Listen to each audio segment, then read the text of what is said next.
Bago tayo magpatuloy, huwag kalimutang mag-subscribe sa aking channel.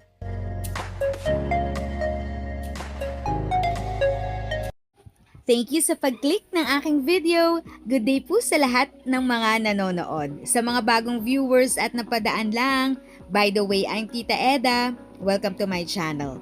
Ang channel na maghahatid sa iyo ng dagdag kaalaman tungkol sa government services, bagong mga balita at informative videos na galing sa legit na resources.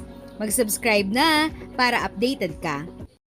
Ang NCSC o National Senior Commission for Senior Citizen ay may paalala sa ating mga senior citizen. Meron po silang Senior Citizens Care Kit this tag-init. Opo, sobrang init po talaga ng panahon kaya maganda na meron pong ganitong paalala o reminders ang NCSC para sa ating mga lolo't lola. Una pong reminder ay limitahan ang oras sa labas lalo na sa matinding init ng araw. Kung hindi may iwasan, umiwas sa pagitan ng alas 10 na umaga hanggang alas 4 ng hapon kung kailan pinakamainit ang panahon. Pangalawa naman po, uminom ng maraming tubig kahit hindi nauuhaw. Iwasan ng dehydration lalo na kung pawisin. Mainam ang 8 hanggang 10 baso ng tubig kada araw o higit pa, depende sa aktibidad at lagay ng panahon. At pangatlo naman po, iwasan ng inumin gaya ng tsaa, kape, soft drinks at alak. Mas ligtas ang simpleng tubig, buko juice at mga electrolyte drinks kung payo ng doktor. Pang-apat po, gumamit ng panangga sa araw tulad ng payong, sombrero at magsuot ng damit na may manggas. Pumili rin ng manipis, magaan at maluluwag na damit na kulay light upang hindi mainitan.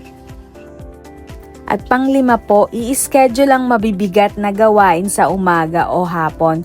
Kung may kailangan gawin gaya ng paglalakad, pag-grocery o paglinis, gawin ito ng umaga bago mag-alas 9 ng umaga o bandang hapon pagkatapos ng 4 p.m. kung kailan mas malamig ang panahon. Iwasan ang physical activity sa kasagsagan ng init. Kaya sundin po natin itong 5 reminders na ito para iwas heat stroke po sa ating mga lolo't lola. If sa tingin mo, natulungan ka ng video ko na ito, nakasave ka sa oras mo, you can click yung thanks button at any amount ay malaking help sa pag-grow ng channel ko. Yun lang po muna ang aking update. Sana ay nakatulong na dagdag kaalaman ang aking shinare today. Ang goal ng aking channel ay mag-create ng awareness. Kung ganitong mga topic ang gusto mo, panoorin mo ang mga videos ko na ito.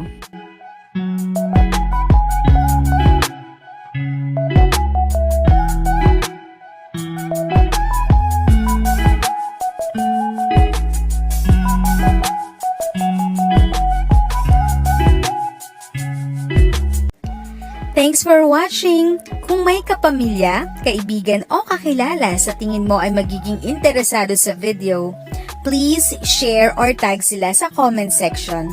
At syempre, if nagustuhan mo ang video, i-like mo na ito at subscribe ka na din. As always, feel free to write your questions, comments, and opinions respectfully. And continue to be a blessing and stay safe!